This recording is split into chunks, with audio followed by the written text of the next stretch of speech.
hadirkan keyakinan ini, lalu bawa dalam sholat.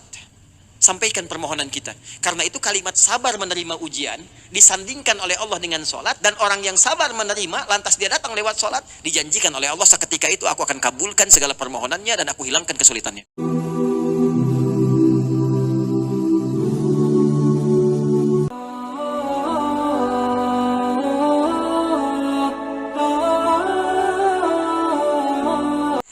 Jadi kalau Anda atau saya mendapati ujian, dan ujian itu terasa berat, ya, itu kata Allah bukan berat, cuman kamu yang bisa memang.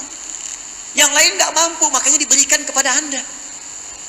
Dan Allah percaya, kalau Allah saja yakin percaya kepada Anda, kenapa kemudian kita meragukannya? Yang kedua, yuridullahu bikumul wala yuridu bikumul. Allah tidak menginginkan kesulitan dalam kehidupan. Allah berikan kemudahan. Apa jalan termudahnya? Diberikanlah motivasi kepada kita. Muncul surah Al-Insyirah. Fa inna ma'al usri, sesulit apapun persoalan yang kamu hadapi, tanamkan dulu keyakinan pada jiwa. Pasti di balik semua kesulitan ini akan ada solusinya. Tarik ke dalam kata-kata kita, tanamkan dalam jiwa, jadi bahasa psikologi. Kalau saya sering mengatakan begini, menarik ayat ini mengatakan, ini pasti selesai. Pasti ada solusinya. Pasti tuntas. Jadi kalau kita sedang punya masalah, husnudzan kepada Allah, pasti ada kebaikannya. Gak mungkin saya diuji kecuali saya mampu, saya mampu, saya mampu, saya mampu. Pasti tuntas, pasti lolos, pasti berhasil. Tanamkan itu ke dalam jiwa kita. Yang terakhir adalah Quran surah ke-2 ayat 157, ayat 155 sampai 157. Paling kiri sebelah atas sampai ke tengah.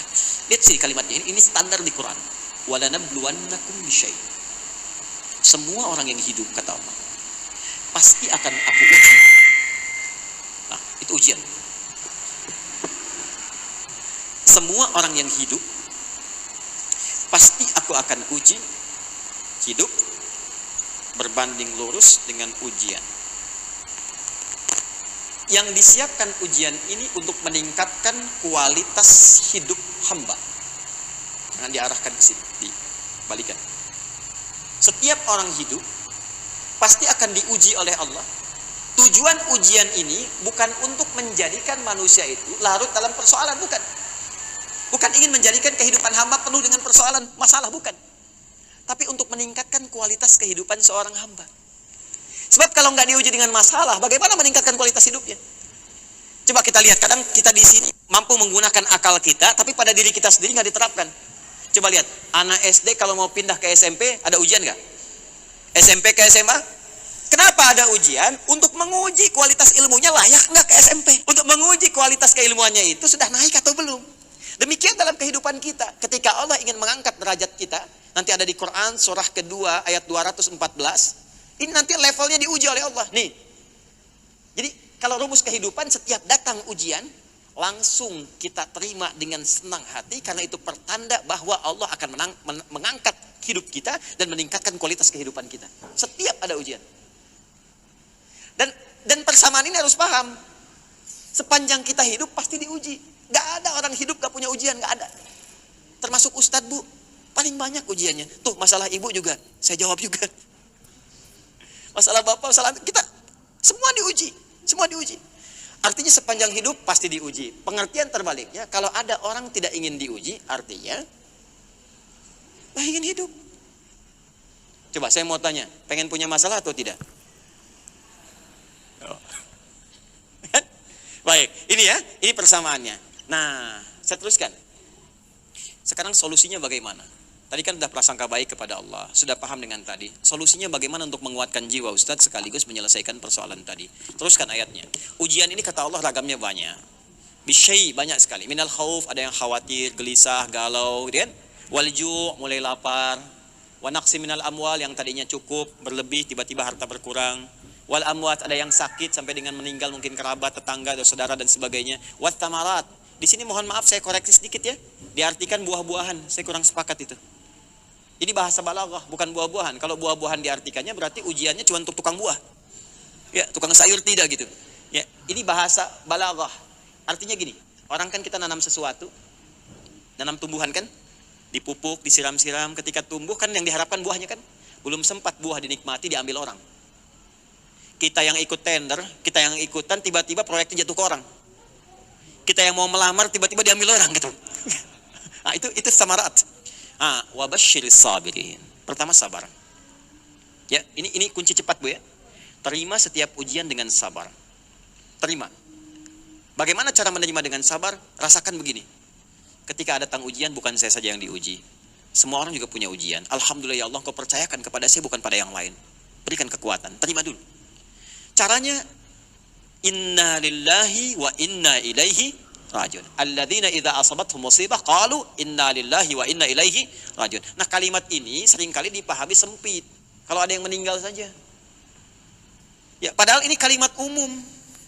Ini kalimat penuh dengan kekuatan. Qalu itu katakan, kuatkan pada jiwa. Ya, kuatkan pada jiwa kita, sampaikan pada jiwa kita, inna lillahi. Kalau ada harta hilang, pulang dari sini, pengen tobat, pengen hijrah, pulang dari sini, sendal hilang. Ya. Inna lillahi wa inna ilaihi rajiun. Semua punya Allah. Kalau Allah mau ambil, kembali kepada Allah. Kita ikhtiar dulu. Ya, kita berusaha. Lalu kita simpulkan, semua Allah yang berkehendak punya Allah. Jiwaku pun punya Allah. Kalau Allah mau ambil, selesai. Aku cuma menjalani titipan. Mungkin sudah selesai titipannya kepadaku. Hadirkan keyakinan ini. Lalu bawa dalam sholat. Sampaikan permohonan kita. Karena itu kalimat sabar menerima ujian disandingkan oleh Allah dengan sholat. Dan orang yang sabar menerima, lantas dia datang lewat sholat, dijanjikan oleh Allah seketika itu aku akan kabulkan segala permohonannya dan aku hilangkan kesulitannya. Karena itu dibuka kalimat sholat dengan kalimat minta tolong, sabar, dan sholat. Ya, buka Quran surah kedua Al-Baqarah di ayat yang ke-45. Wasta'inu bis-sabri was-salat. Dan jika Anda punya persoalan dalam kehidupan, terima dulu dengan sabar. Bukan Anda saja yang punya persoalan. Tadi turunannya. Rasakan ini adalah ujian untuk meningkatkan kualitas hidup. Kemudian bawa itu lewat sholat, mohonkan kepada Allah solusinya. Bagaimana cara mintanya? Hadisnya qudsi. Di hadis Muslim, lihat kalimatnya.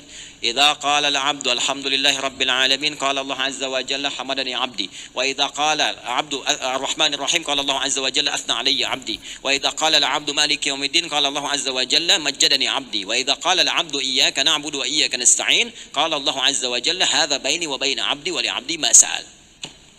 Kalau salat Anda benar, dari mulai wudu, dari menghadap kiblat, khusyuk karena Allah, menepikan urusan dunia yang lain, hanya ingin mendapatkan ridha Allah, sampai bacaan iyyaka na'budu wa iyyaka nasta'in, sampai di bacaan itu kata Allah, ini komitmen aku dengan hambaku. Kalau hambaku benar salatnya sampai detik ini, sampai bacaan ini, apapun yang dia minta sekarang aku akan kabulkan.